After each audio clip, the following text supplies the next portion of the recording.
Hello and welcome to online Adda for study principle for learning. दोस्तों स्वागत है आप सभी का online Adda for study YouTube channel पर। इस वीडियो में हम बात करें एक बड़ी और लेटेस्ट अपडेट के बारे में जो कि संबंधित है लाखों छात्रों की दिलों की धड़कन यानी कि सुपर टीईटी के बारे में। निश्चित तौर पे बेरोजगार अभ्यर्थी की सबसे बड़ा जो प्यार होता है वो सरकारी नौकरी होती है। उसके लिए दिन रात वो मेहनत करते हैं और दिन रात अभ्यर्थी अपनी मेहनत का एक ही फल चाहते हैं कि उनको एक सरकारी नौकरी मिल जाए। तो उनकी मेहनत के लिए इस वीडियो को आप लाइक कर देना और शेयर भी कर देना उन सभी मेहनती छात्रों के लिए। लेकिन हम इस वीडियो में जो बात करें वो ये है कि यूपी टीईटी और सुपर टीईटी को लेकर एक कार्यक्रम देखने के लिए मिल रहा है जिसमें UP TET plus super TET के बारे में जानकारी दी जा रही है। साथ ही साथ बताया जा रहा है कि यूपी टीईटी के एग्जाम कब तक देखने के लिए मिलेगा। इसके अंदर यूपी टीईटी के साथ साथ नई शिक्षक भर्ती को लेकर भी कुछ जानकारी दी जा रही है जिसमें 50,000 के समथिंग नई शिक्षक भर्ती के विज्ञापन, इसके अलावा उसके बारे में बहुत सारी जानकारी। और इस वीडियो के माध्यम से आपको जो भी सही और सटीक जानकारी होगी वही आपको दी जाएगी जिससे कि आपको रियल ऑथेंटिक जानकारी online Adda for study YouTube channel से मिल सके। चलिए सीधा बात कर लेते हैं मुद्दे की। और मुद्दा है उत्तर प्रदेश में यूपी टीईटी परीक्षा को लेकर सुपर टीईटी एग्जाम के बारे में और साथ ही साथ बीएड के बारे में, क्योंकि हाल ही में सुप्रीम कोर्ट ऑफ इंडिया के द्वारा दिए गए आदेश के बाद से बीएड करने वाले लाखों अभ्यर्थियों की नींदें उड़ी हुई हैं। अब ऐसे में उत्तर प्रदेश में नई शिक्षक भर्ती और यूपी टीईटी को लेकर भी निगाहें कहीं ना कहीं सरकार के ऊपर बनी हुई हैं। अब यहाँ पर यूपी टीईटी को लेकर और 50,000 नई शिक्षक भर्ती के बारे में, तो आप जानते हैं कि हाल ही में आपके सामने चुनाव होने वाले हैं। बड़ी संख्या में उत्तर प्रदेश के छात्र जो कहीं ना कहीं यहाँ पर बीएड या बीटीसी या फिर 18+ हैं वो चुनाव में कहीं ना कहीं शिरकत करेंगे।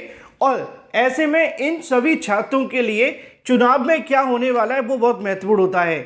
लेकिन हाल ही में सुप्रीम कोर्ट के आदेश के बाद से बीएड करने वाले अभ्यर्थियों को सुप्रीम कोर्ट ने बाहर कर दिया है। तो निश्चित तौर पे उनके लिए तो झटका है, लेकिन क्या सरकार उनके लिए कुछ करेगी?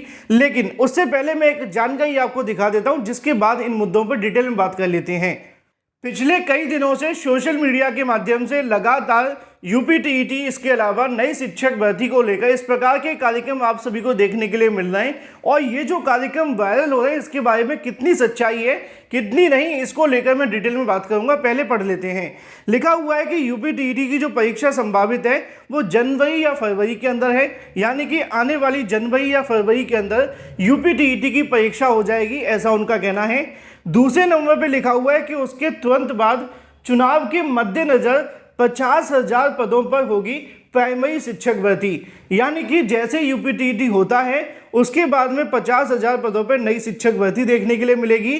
तीसरे नंबर पे जो लिखा हुआ है वो भी काफ़ी महत्वपूर्ण है, जिसमें लिखा हुआ है कि समय नहीं मिलेगा, चीज़ें बहुत तेज़ी से देखने के लिए मिलेगी, इसलिए डीएलएड बीएलएड के साथ ही मेहनत करते रहें जिससे कि 60-65 का जो कट ऑफ है वो उसको बड़ी आराम से पार कर सकें। अब मुद्दे की बात यहाँ पे देखने के लिए मिलती है कि यहाँ पे दो शब्दों का इस्तेमाल किया गया है, डीएलएड और बीएलएड, यानी कि ये जो आप सभी के सामने पोस्ट में है उसमें साफ लिखा हुआ है बीएड को लेकर, क्योंकि BEd Supreme Court of India के आदेश के बाद से अभी प्राइमरी शिक्षक भर्ती वैलिड नहीं है। बाद में चाहे सरकार अध्यादेश लाए या आरटी एक्ट में संशोधन करे या एनसीटी कोई नई अधिसूचना जारी करे, वो बाद में डिसाइड होगा। लेकिन अभी की जो वर्तमान की कंडीशन है वो यही है। अब इसके मुताबिक बहुत सारे अभ्यर्थी मुझे सोशल मीडिया के माध्यम से कमेंट करके पूछ रहे थे, बहुत सारे छात्रों ने मुझे इसको लेकर पूछा भी कि सर यूपी टीईटी की परीक्षा का फरवरी में होने वाली है या जनवरी में होने वाली है, पहला। दूसरा 50,000 पदों पर नई शिक्षक भर्ती जो कि तुरंत चुनाव के बाद आ जाएगी, इसको लेकर भी। तो इन चीज़ों में कितनी सच्चाई है अब थोड़ा सा ध्यान से समझ लेते हैं, क्योंकि ये बहुत महत्वपूर्ण है। एक अभ्यर्थी के लिए जो सरकारी नौकरी की तैयारी कर रहा है उसको सही जानकारी बिल्कुल होनी चाहिए। पहले मैं आपको बता दूं कि ये जो पोस्ट वायरल की जा रही है वो किसी आधिकारिक तौर पे तो नहीं की जा रही है, सोशल मीडिया पे पोस्ट को वायरल किया जा रहा है। खबर की पुष्टि कैसे करनी है मैं आपको बता देता हूँ। वैसे तो किसी अधिकारी के माध्यम से इसके बारे में कोई जानकारी नहीं दी गई है और ना ही किसी आधिकारिक अकाउंट के माध्यम से बताया गया, यानी कि जो सरकार के आधिकारिक होते हैं उनके माध्यम से कोई ऐसी इसको लेकर पुष्टि नहीं की गई है, पहला पॉइंट। दूसरा पॉइंट ये है कि क्या यूपी टीईटी की परीक्षा फरवरी में होगी या जनवरी में होगी? तो बिल्कुल यूपी टीईटी की परीक्षा जनवरी और फरवरी में हो सकती है। कैसे, समझिए। नए शिक्षा सेवा चयन आयोग को लेकर काम लगातार जारी है और अगर शासन के माध्यम से अगले महीने तक भी नए शिक्षा सेवा चयन आयोग के अंदर नए सदस्यों को भेज दिया जाता है और उसके बाद में आगे का प्रोसेस वो शुरू करते हैं। तब भी वो दिसंबर के अंदर यूपीटीईटी का नोटिफिकेशन निकालकर जनवरी या फरवरी के अंदर परीक्षा करवा सकते हैं। मान लीजिए कि अगर दिसंबर में भी यूपीटीईटी का नोटिफिकेशन नहीं आता है, अगर जनवरी में भी यूपीटीईटी का नोटिफिकेशन आया, तब भी ये परीक्षा फरवरी में तो हो सकती है, लेकिन वो सब कुछ डिपेंड करेगा नए शिक्षा सेवा चयन आयोग के गठन के ऊपर। अगर नए शिक्षा सेवा चयन आयोग का गठन नवंबर में हो जाता है तो ये परीक्षा जनवरी में होने की संभावना है, नहीं तो फिर फरवरी तो है ही है।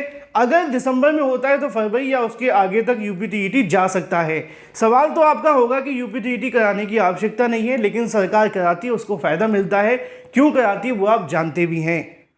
दूसरा जो सवाल आप सभी के सामने देखने के लिए मिलता है कि उसके तुरंत बाद में चुनाव के मद्देनज़र 50,000 पदों पर होगी प्राइमरी शिक्षक भर्ती।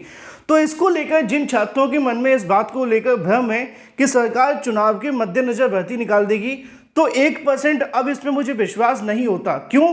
क्योंकि चुनाव के समय सरकार पुरानी भर्तियों को गिनाती है। आपने देखा पिछली बार 17,000 पदों की अनाउंसमेंट तो की थी।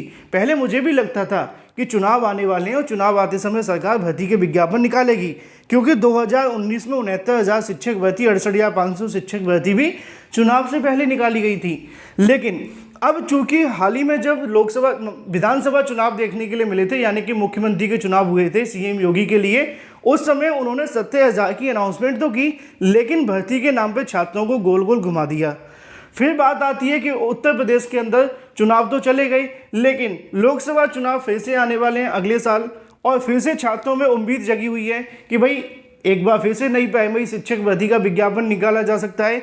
तो ऐसे में चुनाव के मद्देनजर उत्तर प्रदेश में भर्ती आएगी कि नहीं आएगी, इस बात को मैं पूरे तरीके से कंफर्म नहीं कर सकता, लेकिन मैं ये कह सकता हूँ कि जब तक नया शिक्षा सेवा आयोग नहीं बनेगा तब तक उत्तर प्रदेश में नई शिक्षक भर्ती के लिए कहना या बताना पूरे तरीके से गलत होगा। यानी कि इस लाइन को आप उम्मीद कर सकते हैं, लेकिन ये पूरे तरीके से बिल्कुल भी सही होने की संभावनाएं अभी दिखाई नहीं दे रही हैं, क्योंकि अभी तो आयोग बना नहीं है। आयोग बनेगा तो यूपीटीईटी होगा और उसके बाद में 50,000 भर्ती या जो भी भर्ती आनी है वो आएगी। तीसरे नंबर पे देखने के लिए मिलता है कि समय नहीं मिलेगा, जो भी बीएलएड और डीएलएड के साथ ही अपनी तैयारी करते रहें। तो यहाँ पे निश्चित तौर पे बीएड को टारगेट करते हुए बात की जा रही है, और ये जो पोस्ट लिख करके बताया जा रहा है वो बीटीसी डीएलएड करने वाले अभ्यर्थियों के माध्यम से है, जिसमें वो निश्चित तौर पर ये कह रहे हैं कि बीएड करने वाले अभ्यर्थियों को सम्मिलित नहीं किया जाएगा। अब इसमें कितनी सच्चाई है तो मैं आपको बता देता हूं कि जो बीएड करने वाले अभ्यर्थी हैं उनकी योग्यता डिपेंड करेगी सरकार के ऊपर, एनसीटी के ऊपर।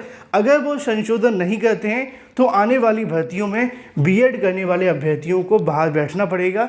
ये बिल्कुल सच है, सत्य है। अगर सुप्रीम कोर्ट कोई राहत नहीं देती है या केंद्र सरकार एनसीटी मिलकर इस मुद्दे पर कोई डिसीजन नहीं लेते हैं तो बीएड को बाहर बैठना पड़ेगा। फिलहाल ये बात हो जाती है इस कार्यक्रम के बारे में।